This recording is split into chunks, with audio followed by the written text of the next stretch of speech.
When people hear the phrase, the nuclear option, in politics, they usually assume it is just rhetoric. Something designed to scare, dominate headlines for a day, and then quietly disappear. But this time, something very different is happening beneath the surface. And if you live in the United States, or depend in any way on its economy, you should be paying very close attention. Because what looks like a trade dispute is actually the exposure of a structural vulnerability that most Americans never even knew existed. And once you see it, you cannot unsee it. Here is what officially happened.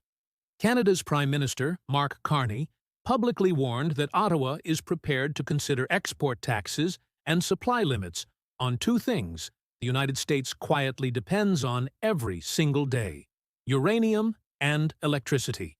This warning is directly tied to the trade war triggered by Donald Trump's tariffs on Canadian goods. On the surface, it sounds like just another negotiating tactic. But in reality, this is not about steel, lumber, or soybeans. This is about whether the lights stay on. For years, Americans have been told one simple story. The United States is energy independent. Oil, gas, shale, drill, baby, drill. What almost nobody talks about is the part of the system that does not fit that story. A large portion of the U.S. nuclear power fleet depends on Canadian uranium, and huge parts of the northern United States are physically wired into Canada's electricity system. This is not political. It is mechanical. Wires, reactors, fuel rods, contracts signed decades ago. Entire systems were built on one silent assumption: that Canada would always be there, quietly, reliably.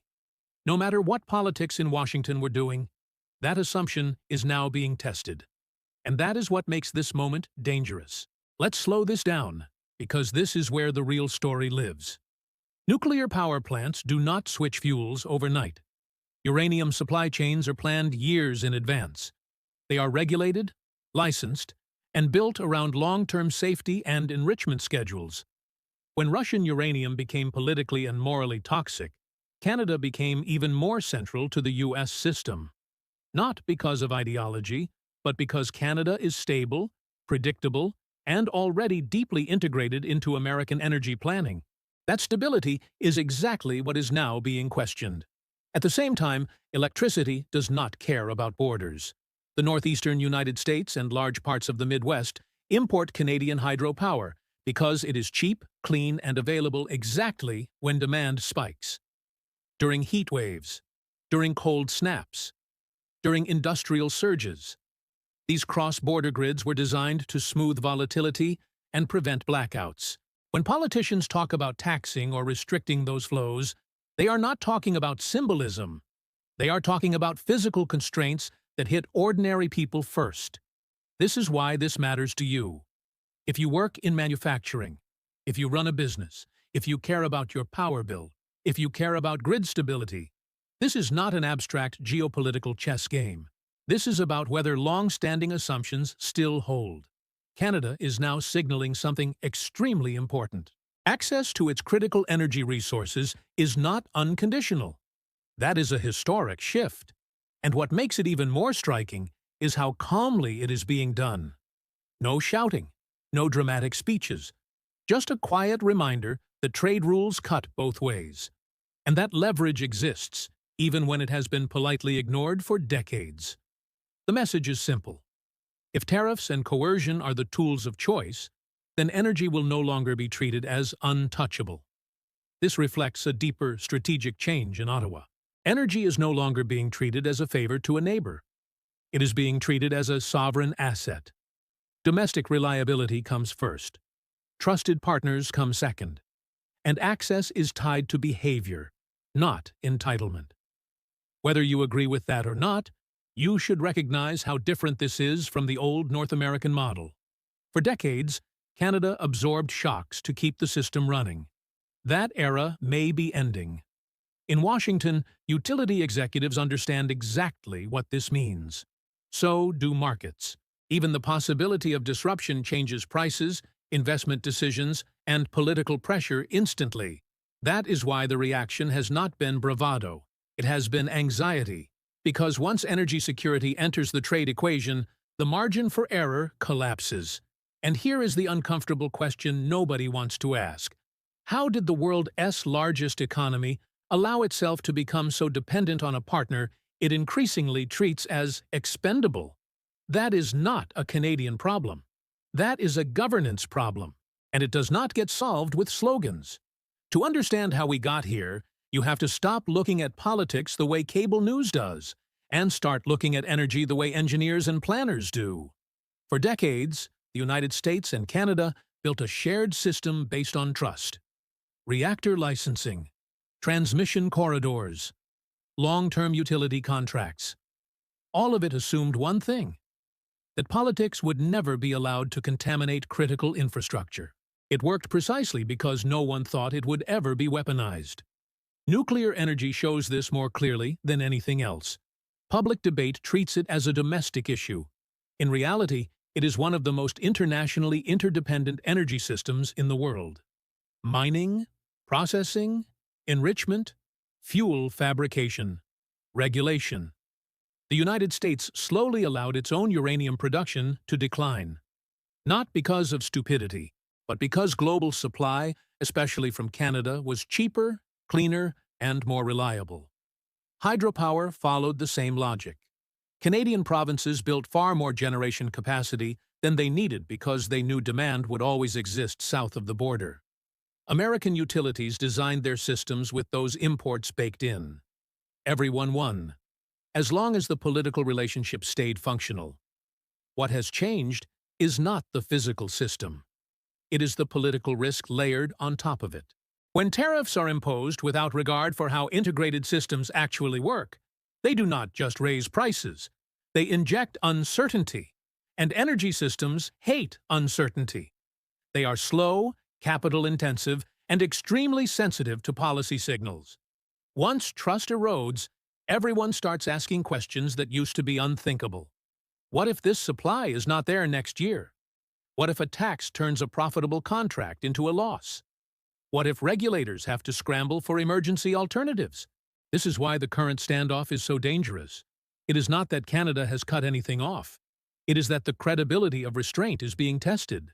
And once markets believe leverage might be used, they react long before anything actually happens. Utilities hedge. Investors demand higher returns. Consumers pay more. Politics hardens. For years, interdependence was treated in Washington as a one-way guarantee. The assumption was that Canada would always choose continuity over leverage. That assumption encouraged risk-taking, and it discouraged investment in resilience. From Canada's perspective, this looks very different. Energy exports are not charity. They are national assets built with public money, environmental trade-offs, and long-term planning. When trade rules are violated, the question becomes whether business as usual simply subsidizes bad behavior. Tying energy access to negotiations forces that question into the open. And that brings us to the real issue. Interdependence without mutual respect does not create stability. It creates vulnerability. And vulnerability, once recognized, becomes leverage. To understand why this standoff is so dangerous, you have to stop thinking in terms of dramatic cutoffs and start thinking in terms of systems. Energy leverage almost never works through a single spectacular event. It works through rules, through contracts, through licensing, through time, export taxes, volume caps, regulatory delays, contract renegotiations. All of these tools sit well within the legal authority of a sovereign state. None of them require a press conference. None of them need a crisis headline. And yet, together, they can reshape an entire market. This is especially true for uranium. Nuclear fuel supply is built on long planning cycles. Utilities do not keep massive stockpiles because for decades the system was stable and predictable. When a major supplier signals that future exports could be taxed, delayed, or limited, risk is repriced immediately. Not next year. Not when something actually happens. Immediately. That shows up in power markets, in financing costs for reactors, in regulatory filings that suddenly start using words like geopolitical exposure and supply uncertainty. Even if not a single kilogram of uranium is restricted tomorrow, the damage to confidence is already done. Electricity operates on an even tighter clock. Cross-border power flows are balanced daily, sometimes hourly. Canadian hydropower helps U.S. grids survive peak demand during heat waves and deep winter cold.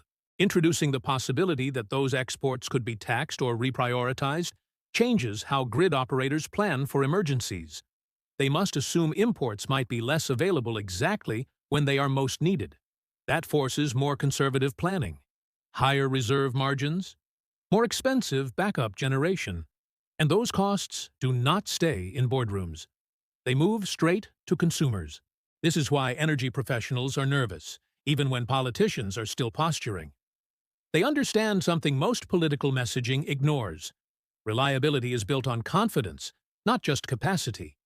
Once confidence erodes, the system becomes more expensive and more fragile, even if physical supply stays unchanged for years. You might wonder why none of this was taken seriously earlier. The answer is uncomfortable. For years, interdependence was treated in Washington as a one-way guarantee. The assumption was that Canada would always prioritize continuity, even if trade rules were bent or ignored. That assumption shaped behavior. It encouraged escalation. It reduced incentives to invest in resilience. From Ottawa's perspective, this moment looks very different. Energy exports are not gifts. They are national assets developed with public investment, environmental compromise, and long-term planning. When trade norms are violated repeatedly, the question becomes whether continuing business as usual simply subsidizes pressure. Tying energy access to broader negotiations is a way of forcing that question into the open. The human impact of this is easy to miss. If you work at a nuclear plant, if your town depends on stable industrial power, if your household budget is already under pressure, you do not experience this as a strategic theory. You experience it as uncertainty, as anxiety, as the feeling that things you were told were stable are suddenly not. On the Canadian side, energy workers are also watching closely. Exports support jobs. But leverage only matters if it is credible. And credibility requires being willing to accept short-term pain for long-term position. What this situation really exposes is a failure of political imagination. Interdependence was supposed to reduce conflict, but interdependence without mutual respect becomes vulnerability. And vulnerability, once recognized, becomes leverage. As negotiations approach, the real question is no longer who blinks first. It is whether leaders can rebuild a framework where energy is insulated from political escalation, or whether they allow it to become just another bargaining chip. That choice will shape not just trade outcomes, it will shape how ordinary people experience stability in daily life. Now let's talk about responsibility, because this is not a one-sided story. Canada did not wake up one morning eager to weaponize energy. This pressure point exists because critical sectors were treated as fair game in trade warfare. When tariffs are applied broadly and repeatedly, even while dispute mechanisms are ignored or delayed, the message is clear. Rules no longer protect cooperation. In that environment, keeping energy off the table stops looking like prudence. It starts looking like unilateral restraint. On the U.S. side, the rhetoric of dominance and self-sufficiency created a dangerous gap between perception and reality. Saying you are energy independent does not make complex supply chains disappear. It only delays investment in resilience until a shock forces the issue. When leaders dismiss allied interdependence as weakness, they undermine the very systems that keep economies functioning. There is also a diplomatic cost that rarely gets discussed. Canada has long been seen as a predictable, rules-based supplier. Using energy leverage risks changing that image, even if the legal basis is sound. But from Ottawa's point of view, predictability without reciprocity is not stability. It is exposure. Signaling willingness to act is a way of rebalancing the relationship, not destroying it.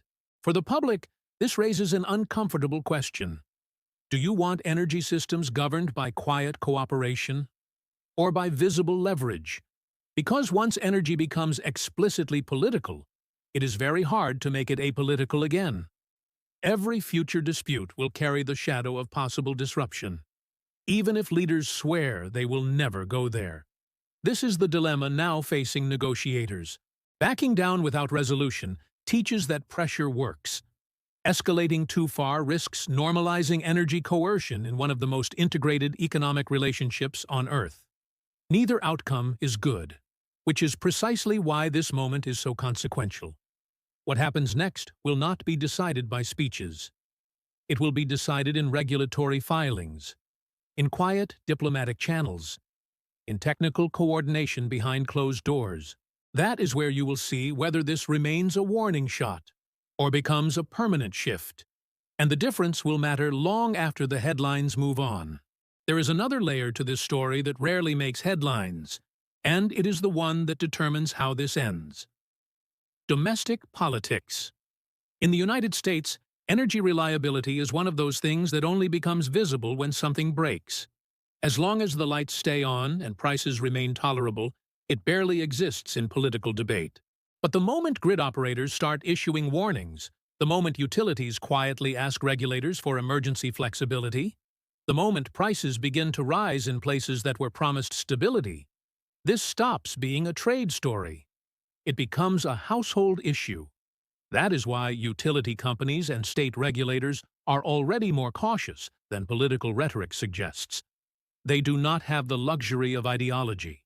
They are responsible for keeping hospitals running, data centers online, factories operating, and homes heated or cooled. When a key supplier signals that energy exports may be reprioritized or taxed, their job is not to argue about intent. It is to prepare for outcomes. And preparation is expensive. Those costs move through the system quickly and quietly, long before any official decision is announced. In Canada, the political logic is almost the mirror image. Energy abundance has long been treated as a strategic asset that was underused rather than overused. For years, governments accepted discounted pricing and asymmetric dependence as the price of access to the U.S. market. That bargain made sense as long as trade rules were broadly respected and disputes stayed inside institutions. Once that framework weakens, the logic changes. Voters begin asking a very simple question. Why should national resources cushion economic pressure generated elsewhere? That is where the idea of prioritizing domestic energy use becomes politically powerful. Keeping electricity cheap for Canadian households, ensuring reliable supply for domestic industry. Those arguments resonate in a world of rising costs and instability. They reframe energy exports not as an entitlement for partners, but as a choice that must deliver reciprocal value. That does not require hostility. It only requires asserting agency. The real danger here is not intent. It is miscalculation. Energy systems are unforgiving of political mistakes. Even small signals can have outsized effects if markets interpret them as the start of a trend. Once investors believe that energy access depends on political alignment, capital becomes more cautious. Long-term projects are delayed. Insurance costs rise. Financing becomes more expensive. The very stability both countries rely on begins to erode. There is also an alliance dimension that should not be ignored. Other countries are watching closely, not because they want a blackout, but because they want to understand how reliable North American energy arrangements really are. If even the most integrated relationships can be politicized, everyone starts planning for that world. That means diversification, reshoring, reducing exposure. Over time, that weakens the influence that comes from being a trusted hub. For ordinary people, all of this can feel distant and unfair. You did not negotiate tariffs. You did not design uranium supply chains, yet you are the one exposed to the consequences. That is why governance in this area matters so much. Energy security is not about winning arguments. It is about minimizing how many people pay for political misjudgment.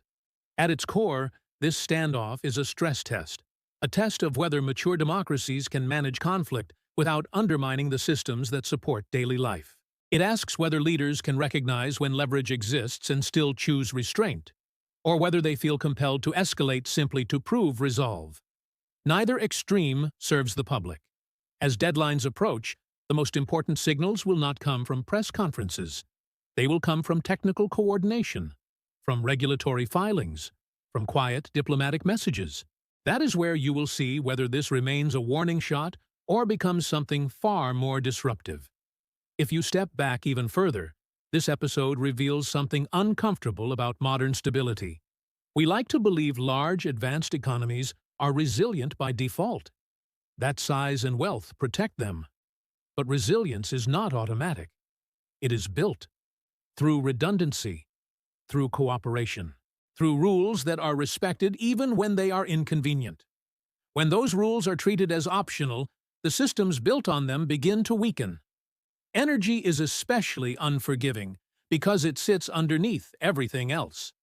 Markets, hospitals, food systems, communications, national security, all of it assumes reliable power. When energy becomes a bargaining chip, even implicitly, it changes how societies perceive risk. Businesses delay investment. Households feel less secure. Governments are forced into reactive policy instead of long-term planning. None of this shows up in a single headline, but it accumulates.